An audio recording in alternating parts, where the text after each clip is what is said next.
चलिए आज देखते हैं डेली टेस्ट सीरीज का आज 30 नंबर सेट है, इसका डिस्कशन देखते हैं। आइए देखते हैं पहला क्वेश्चन क्या दिया हुआ है। पहला क्वेश्चन आपका दिया है 6 ओम जो प्रत्येक के 3 प्रतिरोधों को 6 वोल्ट की सप्लाई पे समांतर जोड़ा जाता है। किसमें जोड़ा जाता है? समांतर जोड़ा जाता है। परिपथ का कुल प्रतिरोध क्या होगा? प्रतिरोध का जो प्रतिरोध है वो कुल क्या होगा? तो ये जो प्रतिरोध होता है इसको समूहन किया गया है। जो प्रतिरोध होता है, प्रतिरोध का समूहन, प्रतिरोध का समूहन, जो प्रतिरोध होता है आपका उसका समूहन किया गया है। इसको 2 भागों में समूहन किया गया है। एक आपका होता है श्रेणी क्रम, एक होता है आपका श्रेणी क्रम और दूसरा होता है आपका, पहला होता है श्रेणी क्रम और दूसरा आपका होता है आपका क्या चीज़? समांतर क्रम। समांतर क्रम, समांतर क्रम। तो जो आपका श्रेणी क्रम और एक होता है दूसरा क्या चीज़? समांतर क्रम। तो इसमें पूछा गया है समांतर क्रम जोड़ा जाता है। तो हम पहले इसको देख लेते हैं कि समांतर क्रम क्या होता है, श्रेणी क्रम क्या होता है। आइए देखते हैं इसके बारे में क्या होता है। तो आपका जो पहला होता है ये होता है क्या चीज़? श्रेणी क्रम। पहला होता है क्या चीज़? श्रेणी क्रम। जो प्रतिरोध को समूहन किया जाता है इसको 2 भागों में किया जाता है। एक होता है आपका क्या चीज़? श्रेणी क्रम और दूसरा होता है क्या चीज़? समांतर क्रम। समांतर क्रम, समांतर क्रम। तो श्रेणी क्रम और समांतर क्रम में क्या होता है? श्रेणी क्रम में आपका जो प्रतिरोध होता है वो समांतर होता है। श्रेणी क्रम में जो होता है वो प्रतिरोध क्या होता है? श्रेणी क्रम में होता है। और इसका भी बैटरी होता है यहाँ पे। ये मान लीजिए R1 प्रतिरोध है आपका, ये है क्या चीज़? R2 प्रतिरोध। ये है आपका क्या चीज़? श्रेणी क्रम में, यहाँ पर आपका बैटरी लगा हुआ। ऐसा ही होता है आपका जो समांतर होता है। समांतर क्रम में, समांतर क्रम में आपका होता है जो प्रतिरोध वो समांतर होता है जिसको पैरेलल बोला जाता है। वो सीरीज वाइज होता है श्रेणी क्रम। ये होता है क्या चीज़? समांतर क्रम में। समांतर क्रम में होता है जो आपका प्रतिरोध होता है वो क्या होता है? पैरेलल होता है। ऐसे ही दिया हुआ है आपका दिया यहाँ पे है आपका बैटरी। ये हो गया R1, ये हो गया R2, ये हो गया आपका R3, यहाँ पर वोल्ट। तो ये दिया हुआ, ये सीरीज क्रम में दिया है, ये पैरेलल क्रम में दिया हुआ है। ऐसे ही दिया है क्या चीज़? R1 R2। तो यहाँ पर हो गया समतुल्य होगा, प्रतिरोध का समतुल्य क्या हो जाएगा? R1 plus R2। ऐसे ही जैसे डॉट डॉट रहेगा, जैसे भी आप श्रेणी क्रम में जोड़ते जाएंगे वैसे ये सीरीज बढ़ता चला जाएगा। अब इसमें दिया है समांतर क्रम में। तो अब समांतर क्रम में होता है इसका R1 का समतुल्य प्रतिरोध होता है क्या चीज़? 1/R1 plus 1/R2 plus 1/R3। जितना पैरेलल क्रम में जोड़ा रहेगा ऐसे ही ये क्या होगा? बढ़ता चला जाएगा। तो ऐसे ही इसमें दिया हुआ है, इसको हम हल करेंगे तो यहाँ पर मान लीजिए R1 है, ये R2 हो जाएगा, यहाँ पर R3 हो जाएगा। ऐसे ही इक्वल टू प्रतिरोध हो जाएगा R1 plus R2 plus R3। तो ये ऐसे ही पूछा गया है समांतर क्रम में। यही होता है क्या चीज़? समांतर क्रम। सीरीज को 2 टाइप से समूहन किया गया है। पहला होता है श्रेणी क्रम, एक होता है समांतर क्रम। इसी को बोला जाए सीरीज, इसको बोला जाता है पैरेलल। यही होता है आपका क्या चीज़? पैरेलल। समांतर होता है, ये ऐसा होता है क्या चीज़? Series wise. यहाँ पर आपका भी बैटरी। आइए देखते हैं इसमें क्या क्वेश्चन में पूछा गया है। क्वेश्चन में आपका पूछा गया है 6 ओम प्रत्येक को 3 प्रतिरोध में क्या किया गया?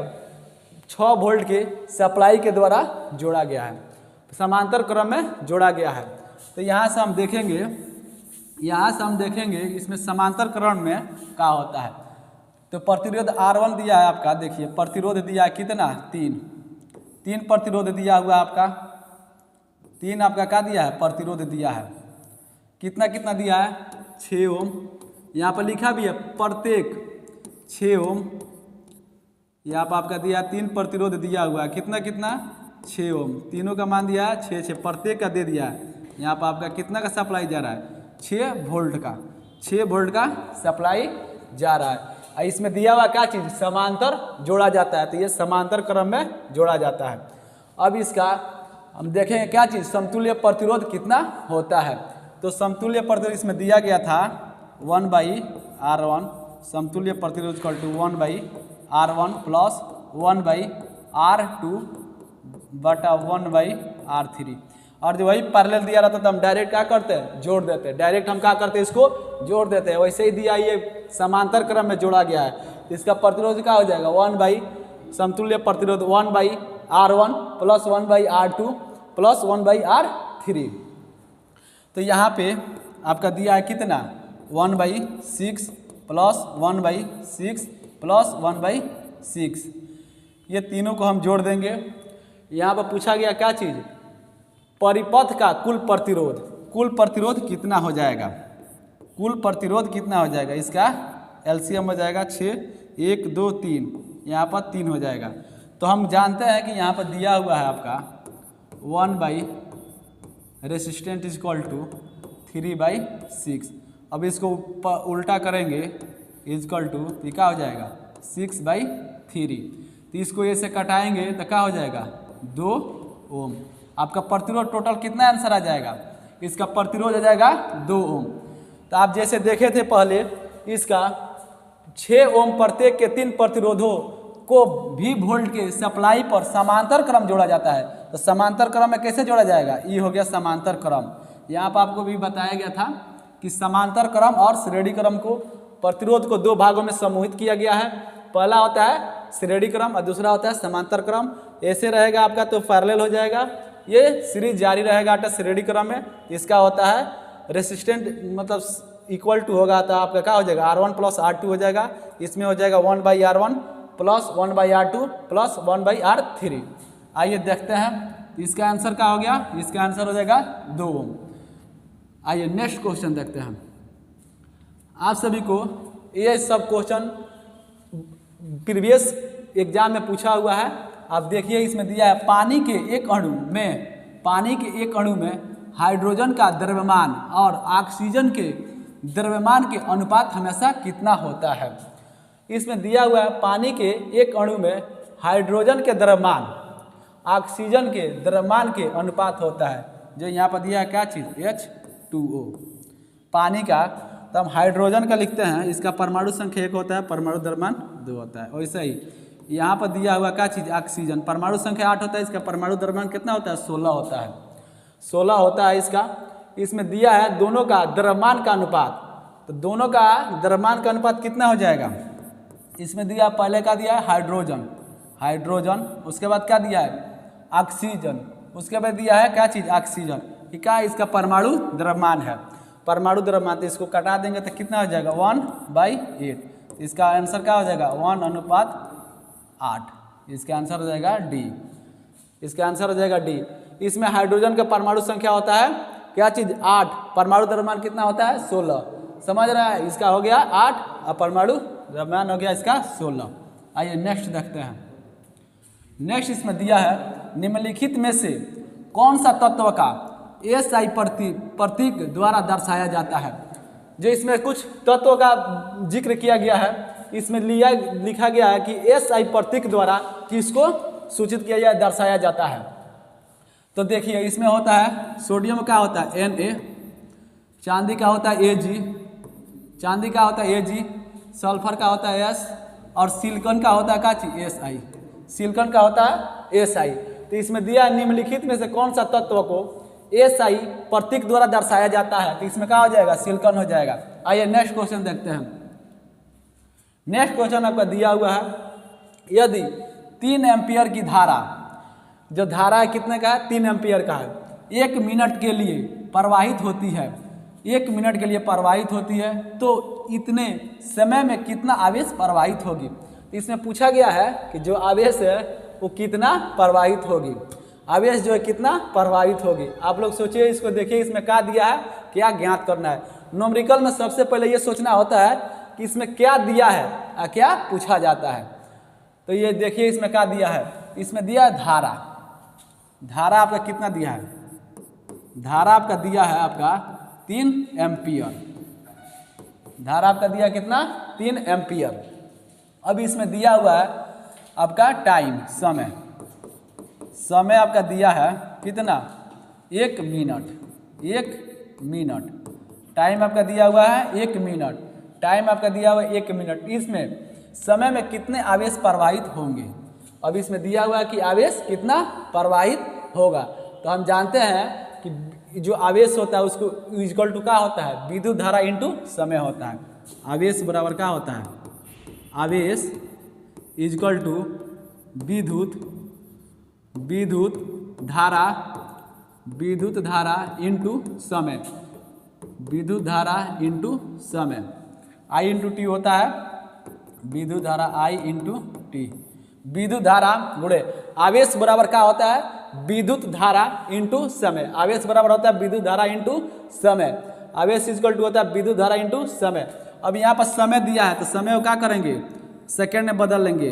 तो 60 गुणे 1 इक्वल टू कितना हो जाएगा, 60 सेकेंड। इसका कितना हो जाएगा, समय हो जाएगा आपका 60 सेकेंड। यहाँ पर दिया विद्युत धारा कितना दिया है, 3 एम्पियर, और समय कितना दिया है, 60 सेकेंड। तो ये आपका आंसर क्या हो जाएगा, आपका आंसर हो जाएगा 6 3 18 180 कूलम। कूलम हो जाएगा आपका कितना, 180 कूलम। तो इसमें ऑप्शन में दिया है बी, इसका ऑप्शन में दिया है बी, इसको नोट कीजिए। और देखते हैं आगे का क्वेश्चन। इसमें दिया 3 एम्पियर धारा, समय दिया कितना 1 मिनट। 1 मिनट को क्या करेंगे, हम इसको सेकेंड में बदलेंगे तो क्या करेंगे, 1 मिनट को 60 से गुणा कर देंगे। 60 से गुणा कर देंगे तो कितना हो जाएगा, 60 सेकेंड हो जाएगा। और आवेश इक्वल टू होता है विद्युत धारा इंटू समय, तो इसका हो जाएगा 180 कूलम आंसर, इसलिए आंसर बी होगा। आइए देखते हैं। इसमें दिया हुआ है आपका पदार्थ के एक अणु में मौजूद सभी परमाणु द्रव्यमान के योगों को क्या कहा जाता है। ये क्वेश्चन को अच्छा से पढ़ेंगे। पदार्थ के एक अणु में मौजूद सभी परमाणु द्रव्यमान के योगों को क्या कहा जाता है। एक होता है आपका आणविक द्रव्यमान, इसमें एक AMU इक्वल टू होता है 1.66 इंटू 10⁻⁻70 kg। ये होता है आणविक द्रव्यमान। एक आणविक द्रव्यमान बराबर होता है आपका 1.6 इंटू 10⁻⁻27। अब इसमें होता है जो परमाणु द्रव्यमानों के योग को क्या कहा जाता है, इसको कहा जाता है आणविक द्रव्यमान। इसको कहा जाता है क्या चीज़, आणविक द्रव्यमान। इसको बोला जाता है आणविक द्रव्यमान। जो होता है पदार्थ के एक अणु में मौजूद सभी परमाणु के द्रव्यमान के योगों को क्या कहा जाता है, आणविक द्रव्यमान बोला जाता है। यहाँ पे दिया हुआ है एक atomic mass unit equal to कितना होता है, एक AMU होता है, एक atomic mass unit equal to होता है 1.66 इंटू 10⁻⁻27 kg। और एक होता है एक मोल इक्वल टू होता है 6.022 इंटू 10⁻23। इसी को बुलाता है एवोगाड्रो संख्या। इसी को क्या बुलाता है, एवोगाड्रो संख्या। 10 के पावर कितना होता है, 23। 10 के पावर होता है आपका 23। इसी को बुलाता है आयन, एटम। इसी को बोलता है आयंस, एटम। इसको क्या बुलाता है, एवोगाड्रो संख्या बुलाता है, या इसको बुलाता है मॉलिक्यूल। एटम या मॉलिक्यूल बोला जाता है। ये दिया हुआ आपका क्या चीज़, एक मोल इक्वल टू कितना होता है 6.022 गुणे 10⁻23 आयंस या एटम या मॉलिक्यूल में व्यक्त किया जाता है। और यहाँ पर दिया एक AMU मतलब एक एटम मास यूनिट बराबर कितना होता है 1.66 इंटू 10⁻⁻27 kg। और ये क्वेश्चन के अनुसार दिया हुआ है पदार्थ के एक अणु में मौजूद सभी परमाणुओं के परमाणु द्रव्यमान के योग क्या बोला जाता है, आणविक द्रव्यमान बोला जाता है। इसको नोट करेंगे। देखते हैं नेक्स्ट क्वेश्चन क्या चीज़ है। आइए, इसका आंसर हो जाएगा बी। आइए नेक्स्ट क्वेश्चन देखते हैं। नेक्स्ट क्वेश्चन आपका दिया है कोई पदार्थ जो अभिक्रिया में भाग लिए बिना अभिक्रिया की गति को बढ़ा देता है उसे क्या कहा जाता है। जैसे मान लीजिए आप कहीं जाते हैं या नहीं भी जाते हैं, आप आपके गैर हाजिरी में भी आपके क्या किया जाता है, सक्रिय भूमिका हो जाता है, उसको क्या बोला जाता है। दिया हुआ कोई पदार्थ जो अभिक्रिया में भाग लिए बिना ही उस अभिक्रिया के गति को क्या कर देता है, बढ़ा देता है। तो ये होता है, इसमें होता है क्या चीज़, उत्प्रेरक द्वारा। अब इसमें उत्प्रेरक होता है, इसको दो भागों में बांटा गया है। एक होता है पॉजिटिव उत्प्रेरक, एक होता है निगेटिव उत्प्रेरक। पॉजिटिव उत्प्रेरक उसको बोला जाता है जो अभिक्रिया में भाग लेकर के और उसके जो अभिक्रिया में भाग लेता है उसके गति को बढ़ा देता है, उसको क्या बोला जाता है? पॉजिटिव उत्प्रेरक। और निगेटिव उत्प्रेरक उसको बोला जाता है जो अभिक्रिया के दर को कम कर देता है, उसको क्या बोला जाता है? उसको बोला जाता है निगेटिव उत्प्रेरक। तो इसी में दिया हुआ क्या चीज? कोई पदार्थ जो अभिक्रिया में भाग लिए बिना अभिक्रिया की गति को क्या करता है? बढ़ा देता है, उसे क्या कहा जाता है? उत्प्रेरक कहा जाता है। उत्प्रेरक दो भागों में बांटा गया है, एक होता है पॉजिटिव उत्प्रेरक जो गति के दर को क्या करता है? बढ़ा देता है, और निगेटिव होता है जो उत्प्रेरक जो क्या करता है? गति के दर को घटा देता है, उसे क्या बोलते हैं? निगेटिव उत्प्रेरक। इसलिए इसका आंसर क्या हो जाएगा? सी हो जाएगा। आइए नेक्स्ट क्वेश्चन देखते हैं। नेक्स्ट क्वेश्चन दिया हुआ है गतिशील वस्तु की गतिज ऊर्जा काइनेटिक एनर्जी किस पर निर्भर करती है? जो गतिशील वस्तु होता है, गति के कारण जो ऊर्जा उत्पन्न होता है उसे गतिज ऊर्जा बोला जाता है। स्थिति के कारण जो ऊर्जा उत्पन्न होती है उसे स्थितिज ऊर्जा बोला जाता है। और ये दिया हुआ है गतिशील वस्तु में गतिज ऊर्जा काइनेटिक एनर्जी की किस पर निर्भर करती है? तो काइनेटिक एनर्जी इक्वल टू होता है आपका हाफ mv² होता है। अब इसमें देखेंगे वजन और इसकी स्थान पर, द्रव्यमान और उसकी स्थान पर। सी में दिया द्रव्यमान और वेग पर, और इसमें दिया द्रव्यमान और त्वरण पर। तो ये इन दिया है मास और वेलोसिटी पर डिपेंड करता है, द्रव्यमान और वेग पर डिपेंड करता है आपका। गतिशील वस्तु जो गतिज ऊर्जा देते हैं, गति के कारण जो ऊर्जा उत्पन्न करते हैं उसे गतिज ऊर्जा बोला जाता है। और गतिज ऊर्जा और स्थितिज ऊर्जा के जो मिलने से बनता है उसे क्या बोलता है? यांत्रिक ऊर्जा बोला जाता है। वही दिया इसमें क्या चीज? हाफ mv² होता है। इसका द्रव्यमान और वेग के जो जिस पर निर्भर करता है उसे क्या बोला जाता है? गतिज ऊर्जा। इसलिए इसका आंसर क्या हो जाएगा? सी। आइए नेक्स्ट क्वेश्चन देखते हैं। नेक्स्ट क्वेश्चन दिया हुआ है आधुनिक आवर्त सारणी में तत्वों की व्यवस्था किस प्रकार की गई है? जो हमारा मॉडर्न पीरियोडिक टेबल है उसको किस प्रकार उसको व्यवस्थित किया गया है? पहला दिया उनके परमाणु संख्या के बढ़ते क्रम में, दूसरा दिया उनकी परमाणु द्रव्यमान के बढ़ते क्रम में, तीसरा दिया उनकी द्रव्यमान संख्या के बढ़ते क्रम में, चौथा दिया उनके आणविक द्रव्यमान के बढ़ते क्रम में। तो हमारे पीरियोडिक टेबल में बहुत तरह के वैज्ञानिक आए। सबसे पहले डोबिनेरन दिए थे, उसके बाद से न्यूलैंड आए थे, न्यूलैंड ने अष्टक नियम भी दिए थे। उसके बाद से मेंडलीफ आए थे, मेंडलीफ के बाद से आपका आए थे मोसले। मोसले ने ही आधुनिक आवर्त सारणी किसने दिए थे? मोसले ने दिए थे। मोसले ने आधुनिक आवर्त सारणी दिए थे। इन्होंने और सब वैज्ञानिक जो दिए थे वो सब दिए थे किस पे? द्रव्यमान संख्या के आधार पर दिए थे। मोसले ने क्या दिए थे? परमाणु संख्या के बढ़ते क्रम पर दिए थे। परमाणु संख्या के बढ़ते क्रम में, परमाणु संख्या के बढ़ते हुए क्रम के रूप में दिए थे, बढ़ते हुए क्रम में दिए थे। कौन? मोसले चाचा ने दिए थे। मोसले चाचा ने किस में दिए थे? बढ़ते हुए परमाणु संख्या के आधार पर दिए थे। और मेंडलीफ ने ही आवर्त का और वर्ग का खोज किए थे। और इस समय टोटल एलिमेंटों की संख्या कितनी है? 114 है। 114 है। आइए इसका आंसर क्या हो जाएगा? उनकी परमाणु संख्या के बढ़ते हुए क्रम में दिए थे। किसने दिया था? इसको मोसले चाचा ने दिए थे। मोसले ने किसको दिए थे? मॉडर्न पीरियोडिक टेबल को दिए थे। इसलिए इनको बोला जाता है आधुनिक आवर्त सारणी के पिता। किसको बोला जाता है? इन्हीं को बोला जाता है। आधुनिक आवर्त सारणी के पिता किसको बोला जाता है? मोसले को बोला जाता है। आइए नेक्स्ट क्वेश्चन देखते हैं। नेक्स्ट आपका दिया हुआ है 5.0 किलोग्राम की एक वस्तु को 2.0 मीटर की ऊंचाई तक उठाया जाता है। इस प्रक्रिया में कितना कार्य लगा है? इसमें क्या ज्ञात करना है? कितना कार्य लगा है? मान में इसका जी का मान कितना दिया? 9.8 मीटर प्रति वर्ग सेकेंड दिया हुआ है। 9.8 दिया हुआ है। आइए देखते हैं। कार्य इक्वल टू होता है mgh, मतलब मास और गुरुत्वीय त्वरण और ऊंचाई कितनी है? mgh। तो हमको इसमें दिया हुआ क्या चीज़? मास कितना दिया है? m इक्वल टू दिया है आपका m इक्वल टू 5 किलोग्राम। और इसमें दिया है टाइम ऊंचाई कितना दिया है? h इक्वल टू दिया है 2 मीटर। और इसमें दिया हुआ कितना? 9.8 जी दिया हुआ है। जी कितना दिया है? इसमें मान दिया हुआ, अगर नहीं रहता तो 10 भी मान सकते थे। मीटर दिया है। तब यहाँ से लिख सकते हैं एम कितना दिया है, M G H, M G equal to दिया हुआ है, एम इजकल टू कितना है 5 दिया हुआ है, जी कितना दिया 9.8 और एच का मान कितना दिया है 2 दिया है। तो यहाँ से दशमलव खत्म कर देंगे तो यहाँ 10 हो जाएगा। तो 5 दूना 10, तो 10 से 10 कैंसिल, तो यहाँ पर क्या हो जाएगा 98 इसमें। और कार्य कैसे मात्रक कितना होता है, जूल होता है, तो जूल आंसर हो जाएगा। कार्य कैसे मात्रक जूल होता है तो इसका 98 जूल आंसर हो जाएगा।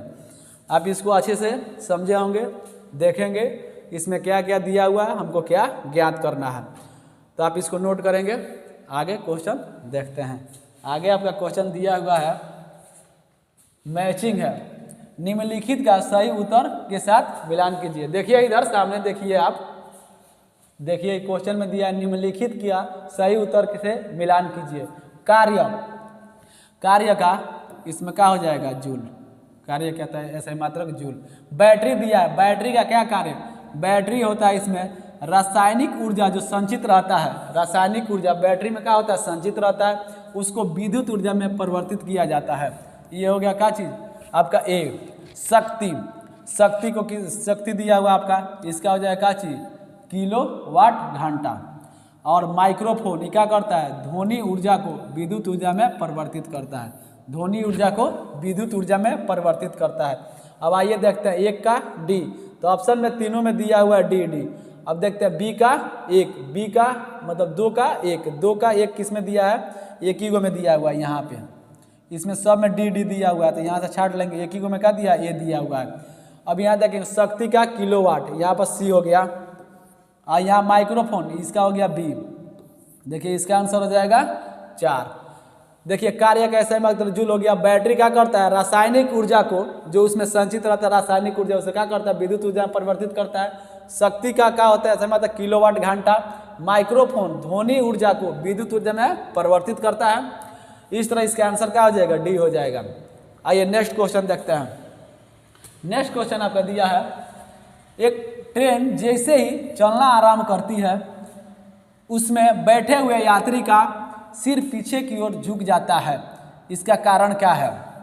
देखिए अगर ट्रेन विरामावस्था में है या ट्रेन गति की अवस्था में है या अचानक रुकती है तो शरीर किस कारण मतलब आदमी गिरे हो जाता है, या रुकी हुई ट्रेन है अचानक एक बार ट्रेन चलेगी तो किस कारण हमारा शरीर का होता है, या शरीर या मुड़ी पीछे की ओर झुक जाता है। ये देखिए इसमें दिया है, इसका मुख्य कारण होता है जड़त्व।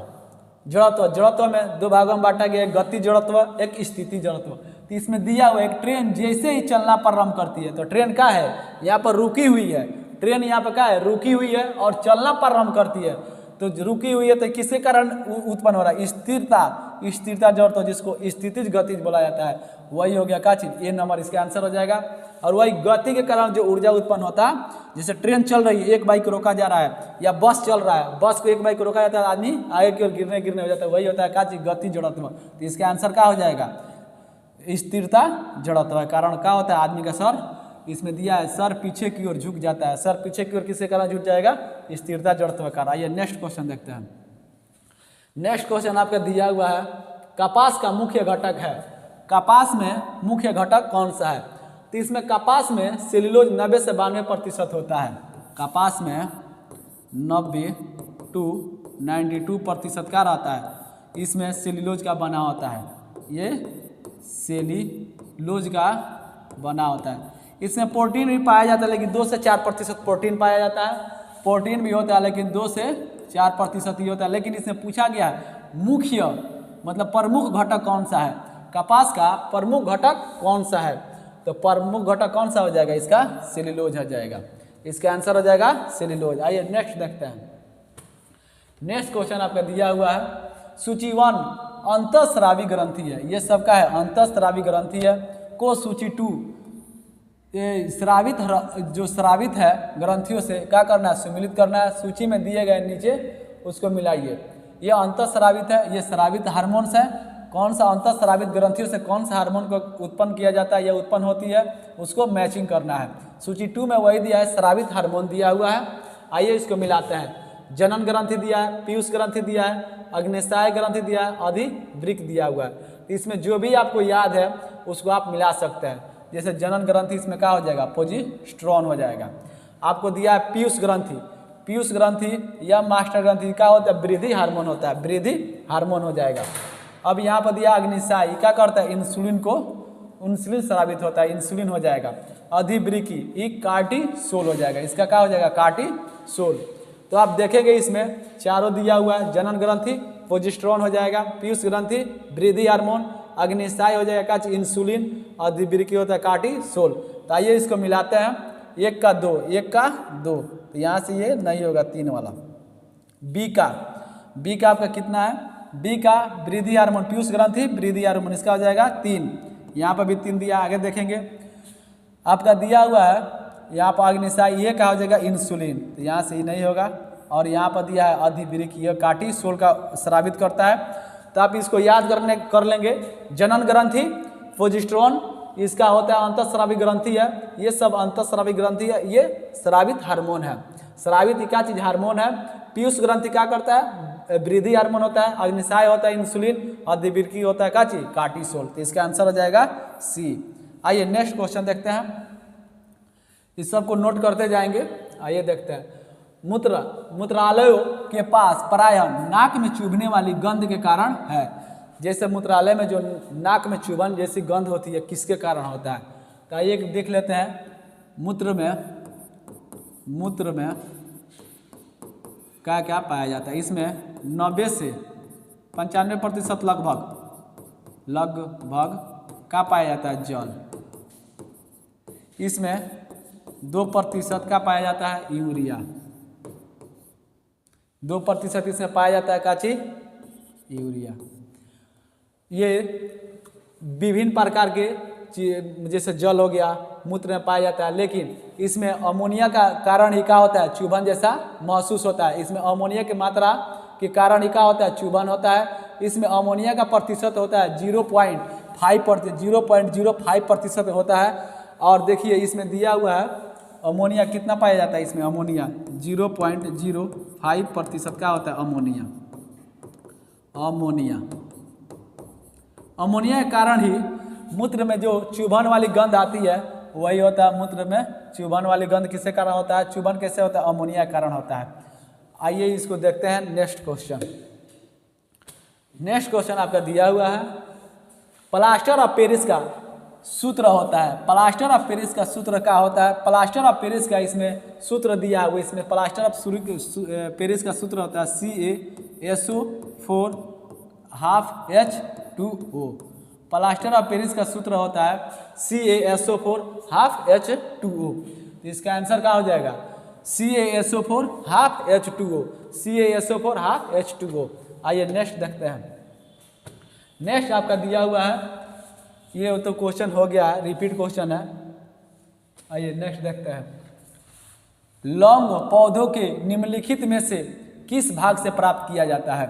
जो लौंग होता है इसको किस भाग से प्राप्त किया जाता है।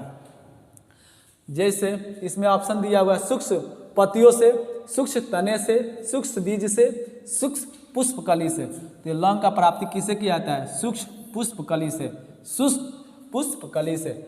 आइए देखते हैं नेक्स्ट क्वेश्चन दिया हुआ है, डैश डैश के अणुओं के बीच आकर्षण बल अधिकतम होता है। इसमें दिया है आकर्षण बल अधिकतम होता है। और इसमें दिया हुआ क्या चीज, गैस, द्रव, द्रव और गैस दोनों ठोस दिया हुआ है। तो पदार्थ को मुख्यतः 3 भागों में बांटा गया है। पदार्थ को मुख्यतः 3 भागों में बांटा गया है। ये होता है कौन सा, ठोस, दूसरा होता है आपका द्रव, और तीसरा होता है क्या चीज, गैस। पदार्थ को मुख्यतः 3 भागों में बांटा गया है, ठोस, द्रव और गैस के रूप में बांटा गया है। वही इसमें पूछा गया है कि जो अणु होते हैं आकर्षण बल सबसे अधिक किसमें होता है। तो जो आकर्षण बल होगा आपका सबसे अधिक, इसमें पूछा गया क्या चीज, आकर्षक बल।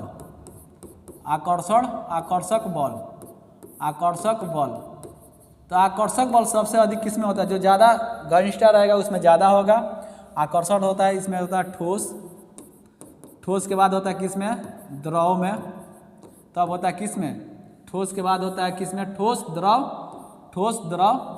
और गैस में, ठोस, द्रव और गैस में होता है। तो सबसे अधिक इसमें पूछा गया किसमें अधिकतम होगा, तो इसमें क्या हो जाएगा, ठोस में हो जाएगा। सबसे अधिकतम किसमें हो जाएगा, ठोस में हो जाएगा। आइए नेक्स्ट देखते हैं। नेक्स्ट क्वेश्चन दिया है, एक बिजली संयंत्र यहाँ बिजली बनाने के लिए टरबाइन के चलाने हेतु भाप बनाने के लिए आवश्यक ऊष्मा जलाते हुए ईंधन से प्राप्त की जाती है, उसे क्या कहा जाता है। कहने का अर्थ है इसका, एक बिजली संयंत्र है, यहाँ बिजली बनाने के लिए टरबाइन को चलाने हेतु भाप बनाने के लिए जो भाप बनता है आवश्यक ऊष्मा जलाते हुए ईंधन से प्राप्त की जाती है। तो इसमें देख रहे हैं कि बिजली से, तो ये क्या हो जाएगा, ताप या विद्युत संयंत्र हो जाएगा। इसमें जो होता है उसमें क्या हो जाएगा, ताप विद्युत संयंत्र के द्वारा हो जाएगा। ये सूर्य ऊर्जा होता है, सूर्य से जो विद्युत संयंत्र हो गया, ये नाभिकीय विद्युत हो गया जो नाभिक की वजह से होता है। इसमें जल विद्युत जो जल संयंत्र के द्वारा होता है। इसका आंसर हो जाएगा ताप विद्युत संयंत्र हो जाएगा। आइए नेक्स्ट क्वेश्चन देखते हैं। क्योंकि ताप विद्युत इसलिए होगा कि आवश्यक ऊष्मा जलाते हुए ईंधन का प्राप्ति की जाती है, तो जलाते हुए क्या हो जाएगा, ताप विद्युत संयंत्र। आइए नेक्स्ट क्वेश्चन देखते हैं। आपका नेक्स्ट क्वेश्चन दिया है, निमोनिया की सूजन के कारण होता है। जो निमोनिया रोग होता है ये कहाँ होता है या किससे सूजन से होता है, तो ये होता है आपका किस में, फेफड़ा में। मेनिंजाइटिस रोग होता है, इस किस में होता है, मस्तिष्क में होता है। और निमोनिया का सूजन किस में होता है, यह फेफड़ा में होता है। नेक्स्ट क्वेश्चन देखते हैं। नेक्स्ट क्वेश्चन आपका दिया है, सभी अम्ल धातुओं के साथ अभिक्रिया करके गैस उत्पन्न करते हैं। सभी अम्ल धातुओं के साथ अभिक्रिया करके गैस उत्पन्न करते हैं। किसके साथ होता है, तो ये होता है हाइड्रोजन गैस के साथ। ये हो गया हाइड्रोजन का।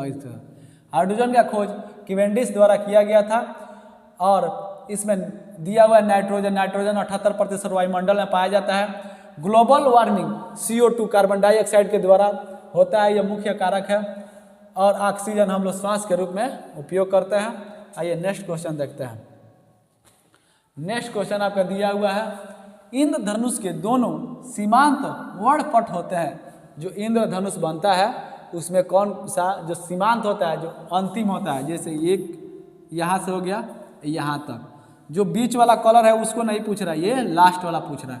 जो अंतिम सीमांत मतलब फर्स्ट और लास्ट पूछ रहा है। इंद्र दोनों सीमांतों के वर्णपट होते हैं। जो पहला सीमांत हो गया एक हो गया दूसरा।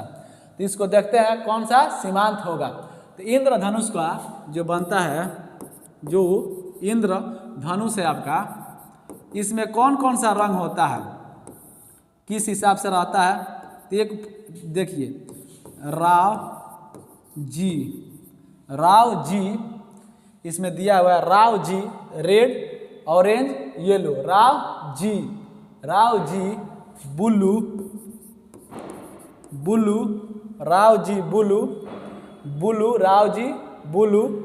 और एक हो गया आपका R से रेड, O से ऑरेंज, Y से येलो, G से ग्रीन, और B से हो गया ब्लू। एक होता है आपका जामुनी।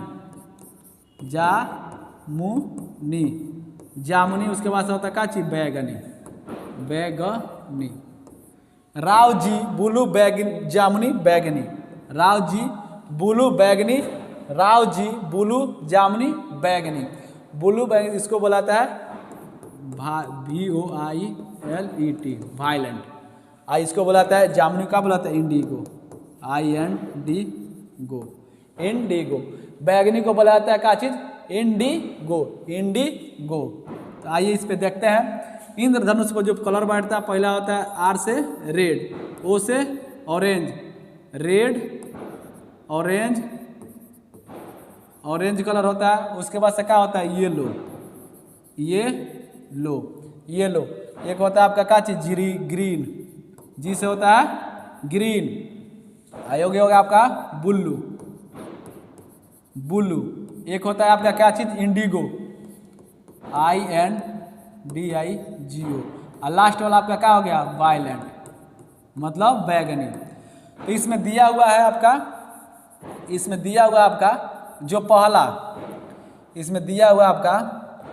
पहला, इसमें एक पूछा जाता है कि बीच वाला कलर, जो 7 रंग का पट्टी बनता है उसमें इसमें पूछा गया पहला जो फर्स्ट सीमांत दिया हुआ फर्स्ट और लास्ट, फर्स्ट और लास्ट। और कभी कभी एग्जाम में आपसे पूछ देगा कि बीच वाला रंग कौन सा है, बीच वाला आपसे रंग पूछ देगा तो बीच वाला कौन सा है, ग्रीन होगा। बीच वाला हरा होता है, बीच वाला हरा कलर होता है बीच वाला। लेकिन इस क्वेश्चन में पढ़िए, क्वेश्चन में दिया इंद्रधनुष के दोनों सीमांतों पर वरपट होते हैं, तो इसमें क्या हो जाएगा रेड, लाल और यहाँ पर दिया हुआ क्या चीज वायलेट मतलब बैगनी। इसमें दिया हुआ है लाल और बैगनी, तो यहाँ पर क्या दिया है बैगनी और लाल, तो इसका आंसर हो जाएगा डी।